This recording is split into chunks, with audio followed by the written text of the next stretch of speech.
우리가 보는 이 포도원 비유는 21장 23절에서 시작된 예수께서 성전에 들어가 가르치실새 대제사장들과 백성의 장로들이 나와 가로되 네가 무슨 권세로 이런 일을 하느뇨?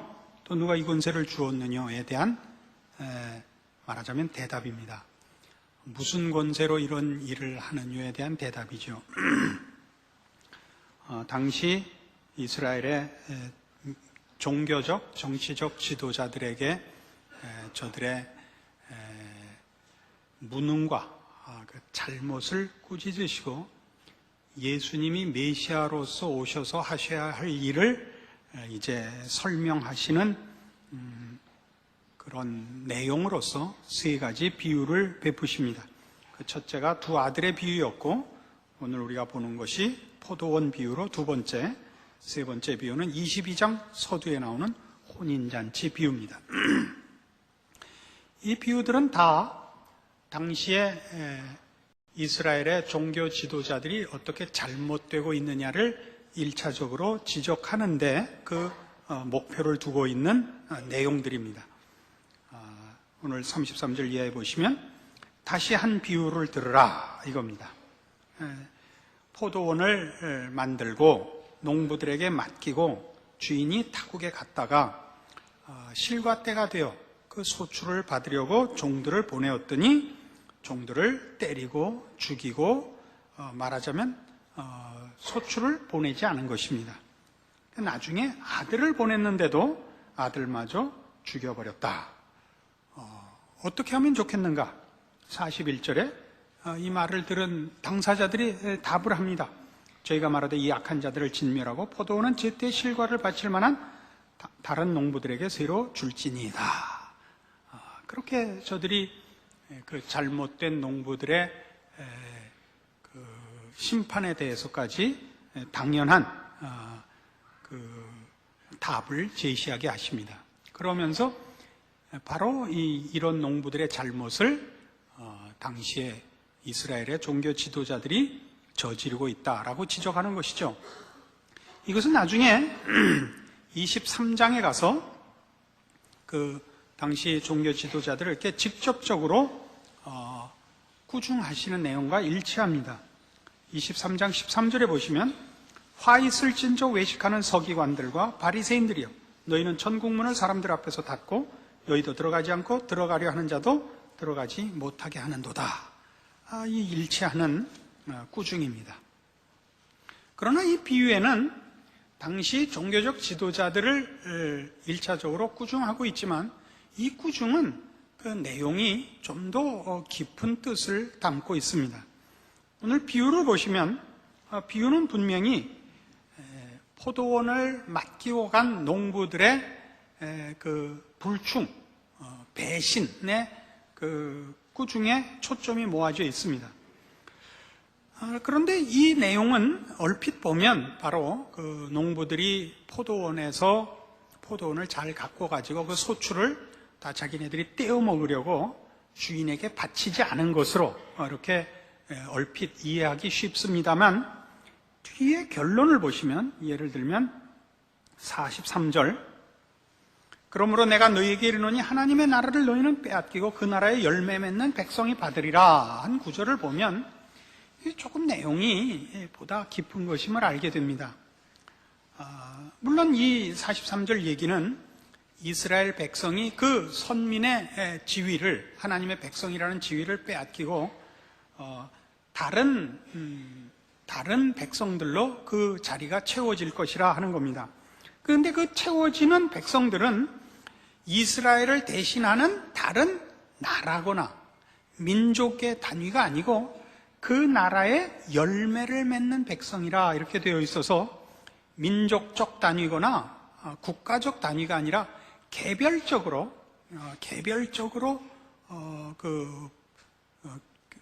부름을 받고 있는 것을 보게 됩니다. 그리고 그 공통점은 그 나라의 열매 맺는 백성입니다. 1차적으로 이 답은 가만 생각해 보면 이 답이 그 앞에 있었던 비유에서 이 농부들은 그 소출을 주인에게 바치기를 거부한 것이 아니라 소출을 만들어내지 못했다는 인상을 줍니다. 그렇지 않습니까? 그 나라의 열매를 맺는 백성으로 나타난 이 답으로 인하여 그 앞의 비유가 그 농부들이 소출을 바치는 것을 거부한 것이 아니라 소출을 내지 못했다는 것을 암시받들 수 있고, 그 얘기는 결국 이 농부들이 이 농장에서 소출을 만들어낼 수 없었다는 대로 우리를 인도합니다.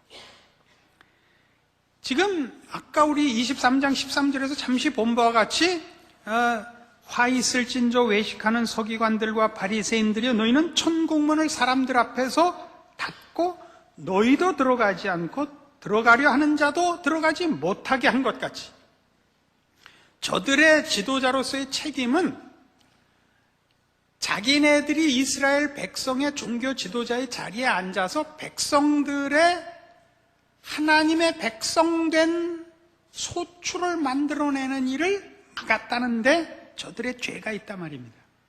그 소출을 만들어낼 수 없었던데 저들의 죄가 있다고요. 이것은 이들의 이스라엘 백성의 종교 지도자된 개인적인 책임일 뿐만 아니라 저들로 상징되는 율법과 구약의 제사 제도가 우리 인간들을 죄에서 깨끗게 할 수 없는 무력함을 상징하고 있는 것입니다.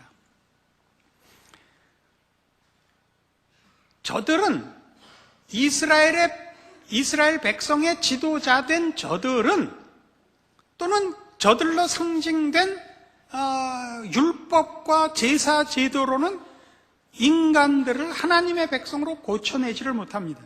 그들은 영생에 속하는 소출을 만들어낼 수가 없습니다. 그래서 이제 예수님이 오실 수밖에 없는 것이다 이겁니다.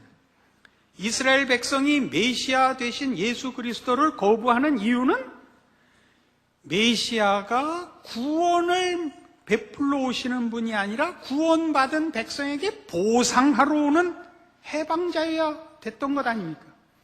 구원이라는 문제는 율법과 제사로 이미 이루어졌다. 그러니까 그 일의 그런 규칙의 지도자된 자신들이 말하자면 그 일을 수행할 수 있었다고 믿었던 것이고, 예수님의 이 비유의 핵심되는 지적은 너희가 지도자직을 행할 수 없는 것은 율법과 제사로는 죄를 없이 할 수 없고 하나님의 백성을 생산해낼 수 없는 것이다.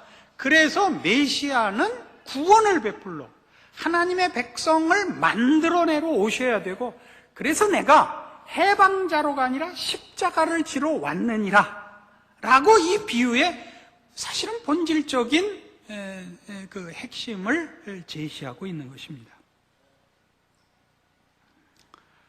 그래서 이 42절 이하의 이 비유로 인하여 지적하는 이스라엘 종교 지도자들의 잘못된 것, 그것은 본질적인 잘못입니다. 저들의 무능과 무력함과 패역함은 저들이 율법과 제사만을 가지고는 스스로도 고쳐낼 수 없고 백성들을 죄에서 고쳐낼 수도 없는 탓입니다.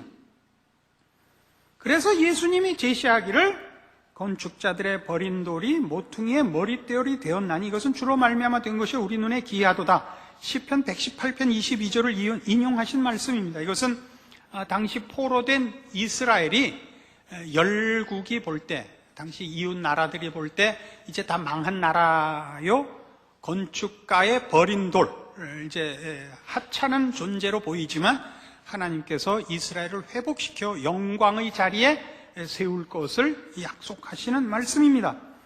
그것이 예수 그리스도에게 인용되고 있는 것입니다.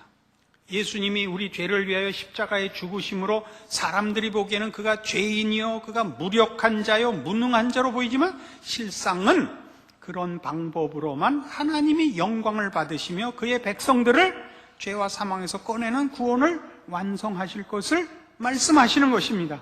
그러면서 그러므로 내가 너희에게 이르노니 하나님의 나라를 너희는 빼앗기고 그 나라의 열매 맺는 백성이 받으리라. 이 돌 위에 떨어지는 자는 깨어지겠고 이 돌이 사람 위에 떨어지면 저를 가루로 만들어 흩으리라 라고 얘기하십니다. 그래서 건축자들의 버린 돌로 이제 예수님이 오신 것이 희생양으로 오셨기 때문에 외면당하는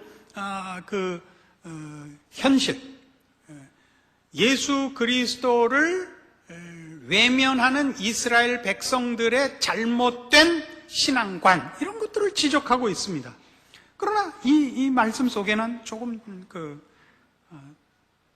좀 재미있는 또 내용이 포함됩니다. 예수님께서 건축가의 버린 돌로 자신을 설명하심으로써 하나님의 아들 메시아로 오신 당신이 건축가의 버린 돌같이 취급되지만 결국은 모퉁이의 머릿돌이 될 것임을 설명하십니다. 왜 돌로 갔느냐?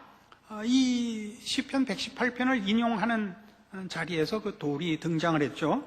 이 돌 위에 떨어지는 자는 깨어지겠고 이 돌이 사람 위에 떨어지면 저를 가루로 만들어 흩으리라 해서 예수 그리스도의 메시아됨을 인식하느냐 못 인식하느냐가 심판의 가장 중요한 기준이 되시는 것을 얘기합니다. 근데 이 표현은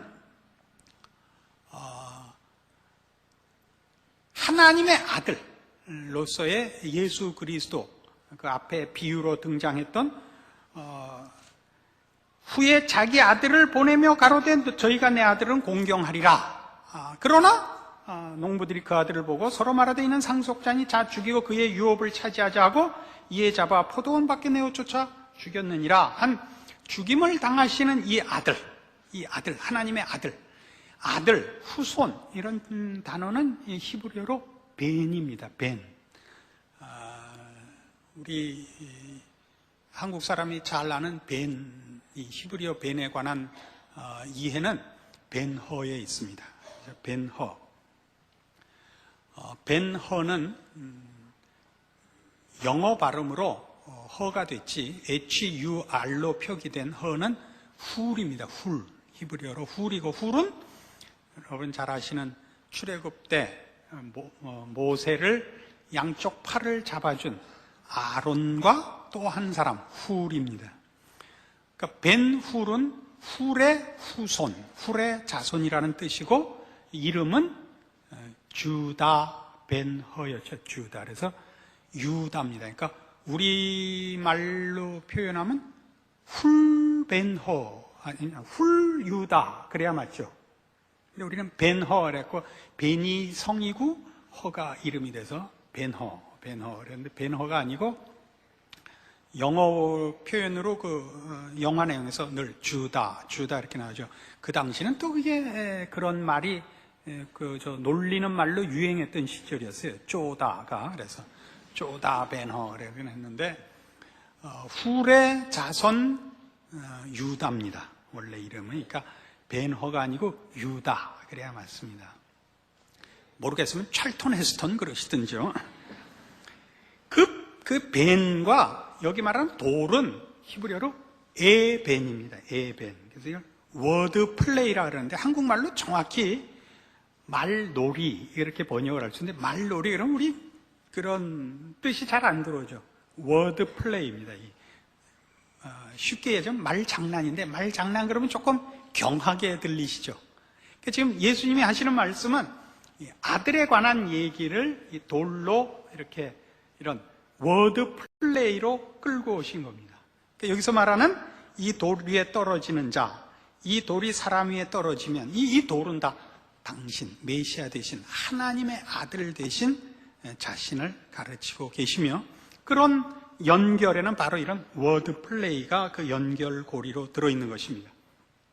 그래서 이 비유는 그 깊은 뜻이 결국 무엇이냐 하면 이스라엘 백성의 종교 지도자들을 꾸중하는 깊은 뜻이 지도자된 저들의 잘못이 그 맡은 바 지도자로서의 책임에 있기보다 저들로서 대표된 즉 이스라엘 백성에게 주어진 신앙의 내용이 율법과 제사로는 저들을 하나님의 사람으로 고쳐내며 저들을 영생에 이르는 결실을 하게 하지 못한다는데 이 구 중에 진정한 핵심이 있고, 예수 그리스도로 말미암아서만 그 나라의 열매를 맺는 백성을 만들 수 있다의 대조가 있는 것입니다.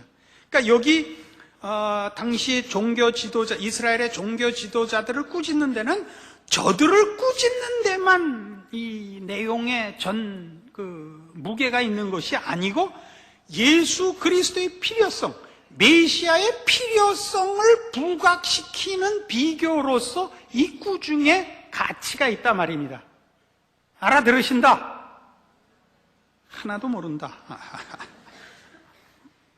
그래서 왜 이런 문제를 강조해야 되느냐 하면, 오늘날에도 예수를 믿는다는 신앙 고백을 스스로 이해하지 못하는 신자들이 매우 많습니다. 예수를 믿는다라는 것은 지금 이 대조가 있어야 됩니다.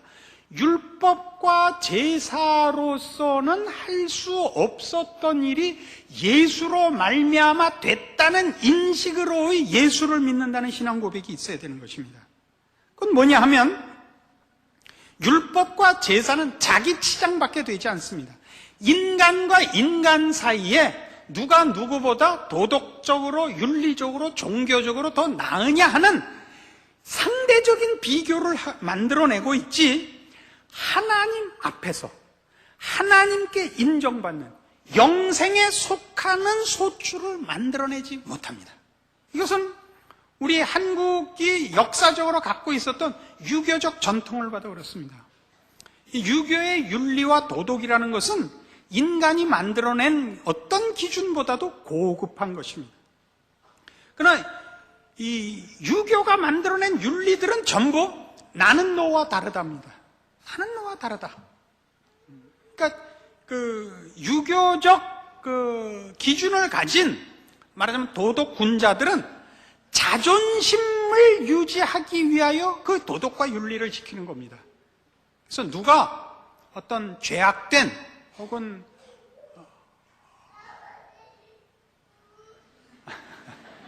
애도 알아듣는단 말이에요. 통회자복을 하는데 이 어른들은 이해를 못해. 이 영적인 문제라 그래 이게. 그래서 이 애는 이름을 적어뒀다가 40세가 넘으면 그대로 임명제로 우리 교회 장로를 시켜야 돼.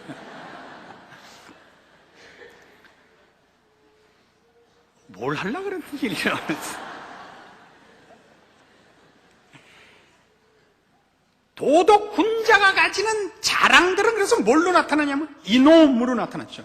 이놈, 감히 나한테 유혹을 하다니, 그런 하찮은 짓을 하라 그러다니, 양반은 죽어도 곁벌은 쬐지 않는다, 응? 물에 빠져도 개헤엄은 치지 않는다, 이런 자존심으로 끌고 갔지, 그것이 참다운 인간의 성품으로 끌고 가지는 못했습니다. 예수 그리스도로 말미암아만 비로소 인간은 하나님의 자녀라는 이름에 부끄럽지 않은, 온천하 만물을 지으시되 그의 거룩하심으로 지으시고 그의 사랑과 그의 고결하신 인격으로 다스리시는 그분의 자녀라는 이름에 부끄럽지 않은 자리에 올 수 있게 되는 것입니다.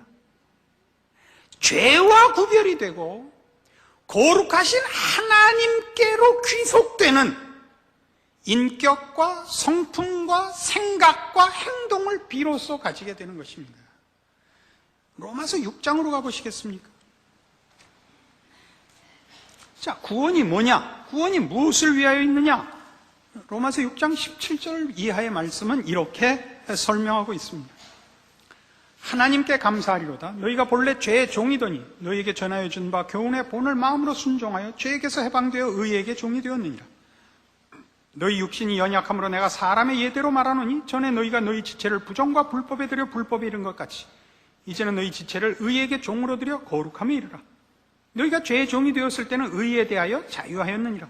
너희가 그때 무슨 열매를 얻었느냐? 이제는 너희가 그 일을 부끄러워 안 하니 이는 그 마지막이 사망임이니라. 그러나 이제는 너희가 죄에게서 해방되고 하나님께 종이 되어 거룩함에 이르는 열매를 얻었으니 이 마지막은 영생이라. 이겁니다. 지금 어느 시대나 그래왔습니다만 기독교 신앙의 참다운 내용에 늘 방해가 되는 것들은 뭐냐 하면 기독교 신앙이라는 것이 하나의 세상적인 욕심을 채우는 방법으로 전락하는 것입니다. 세상 사람들이 세상적인 방법을 동원하여 세상적인 욕심을 이룰 때에 예수를 믿는다는 이름으로 기독교 신앙의 내용을 방편으로 하여 결국은 세상의 욕심을 이루려고 하는 것, 이것이 언제나 어느 시대나 가장 큰 기독교 신앙의 적입니다. 그러니까 우리는 신앙적인 열심을 가지는 것도 어떤 식으로 발상을 가지느냐 하면 세상적인 힘을 가짐으로써 하나님 앞에도 쓸모 있다는 생각을 가지고 하나님 앞에 인정받는 것도 세상적인 판단으로 표현이 된다고 보고 있습니다. 대표적인 예가 이런 것이었을 겁니다. 제 기억으로는 1974년도 일로 기억을 하는데요. 그때 아마 그때 유경수 여사가 그때 돌아가셨던 걸로 기억합니다. 그 유교사가 돌아가신 일에 대해서 일부 믿는 사람들이, 그때가 엑스플로 73가 그런 거 했을 때예요. 그때 믿는 사람들이 이런 소원을 가지고 있었습니다. 한국의 최고의 정치 권력의 핵심인 청와대에 불교를 믿는 사람이 있는 것은 안 되겠다. 예수 믿는 사람이 있게 하자. 그래서 이 청와대에서 불상을 치워주십시오라는 기도를 드리자 하나님이 기도에 응답하셔서 유교사를 데려갔다. 이런 식의 발상을 가졌어요. 그리고 그 기도에 결국 응답하셔서 김영삼 장로를 대통령을 뽑아주셨다. 이렇게 했어요. 그래서 김영삼 장로가 대통령에서 도대체 한국교회가 이익을 본 게 뭐가 있어요? 아무것도 없어요. 대통령이 예수 믿는 사람이기를 바라는 것은 필요한 기도 중에 하나라는 걸 인정합니다. 그러나 그렇게 되면 모든 문제가 해결될 거라고 바라는 발상은 얼마나 우리의 신앙이 기본부터 잘못되어 있는지 모르는 것입니다.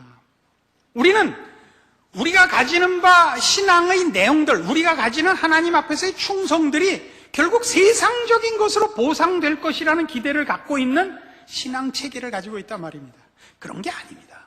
그런 게 아니고 인간다워지는 겁니다. 하나님이 우리를 구원하기 위해 그 아들을 보내신 그 사랑과 그 거룩하심과 그 자비하심과 그 의로우심에 동참하게 되는 겁니다. 우리는 더 이상 자기만을 위하는 이기심에서 벗어나며 자기의 유익을 위하여 남을 해치는 잔인하고 더럽고 비열한 인간이 인간이지 않은 금수와 버러지의 차원에서 벗어나는 것이 신자된 보상들인 것입니다. 그리고 책임입니다. 그리고 그것을 예수로 말미암아서만 비로소 할 수 있게 되는 것입니다.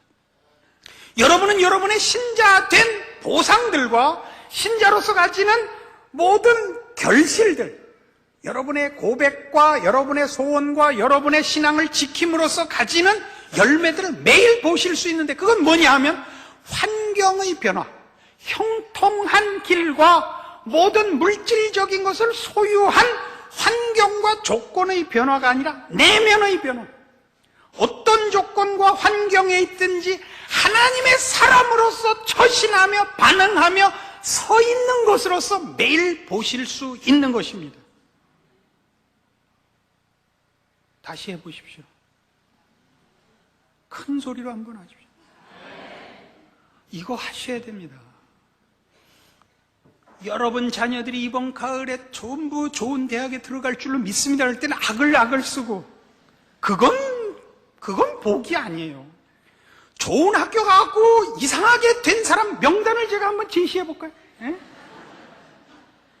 좋은 학교 나와서 망한 사람들, 좋지 않은 학교 다녀가지고 괜찮아진 사람 명단을 보여드릴까요? 무수히 많습니다. 그런 것들은 조건이 아닙니다. 어느 곳에 있든지, 어떤 일을 당하든지, 어떤 처지에 있든지 거룩하며 의로우며 자비로우며 참다운 인간다우며 하나님을 아버지라 부르기에 부끄럽지 않은 선택과 결정과 존재와 반응을 보일 수 있는 것. 이것이 바로 예수 그리스도로 말미암아 허락된, 모든 신재가 허락된 복입니다. 그게 우리가 매일매일 경험해야 되는 책임이며 특권이며, 그러며 매일 아침 눈을 뜰 때마다 가지는 바 은혜들인 것입니다. 에베소서 4장에 가보실까요? 에베소서 4장 17절. 이런 표현들을 유심히 보셔야 됩니다. 이제는 에베소 4장 17절. 그러므로 내가 이것을 말하며 주 안에서 증거하노니 이제부터는 이방인이 그 마음에 허망한 것으로 행함같이 너희는 행하지 말라. 저희 총명이 어두워지고 저희 가운데 있는 무지함과 저희 마음이 굳어짐으로 말미암아 하나님의 생명에서 떠나 있도다. 저희가 감각 없는 자 되어 자신을 방탕에 방임하여 모든 더러운 것을 욕심으로 행한다 이겁니다. 이것은 다 예수 없는 인생들의 형편입니다. 저들은 무지하며, 저들은 방향이 없으며, 저들은 감각이 없습니다. 저들은 썩은 것이 홍수에 떠내려가듯이 떠내려갑니다. 악인은 그렇지 아니하며 바람에 나는 겨와 같도다. 시편 1편의 표현 아닙니까? 의인은 어떻고요? 시냇가에 심기운 나무 같도다 아닙니까? 다른 것입니다. 예수를 모르는 인생은 어떻게 살아야 할지를 모릅니다. 정당한 기준도 목표도 가질 수가 없습니다. 오직 자기를 편들 수밖에 없는데, 자기를 편드는데도 일관성이 없고 절대 기준이 없습니다. 무엇이 자기에게 이익인지도 모릅니다. 인간답게 살 수가 없고 인간답게 굴 수가 없습니다. 저들은 짐승과 방불합니다. 예수를 믿어서 받는 복이 뭐죠? 여기서 벗어나는 겁니다. 짐승의 위치에서 벗어나는 겁니다. 비로소 사람 같아지는 겁니다. 사람의 사람된 가치가 뭡니까? 분별이 있고 아량이 있고 용서하는 것 아닙니까? 짐승과 다른 게 뭐예요? 네?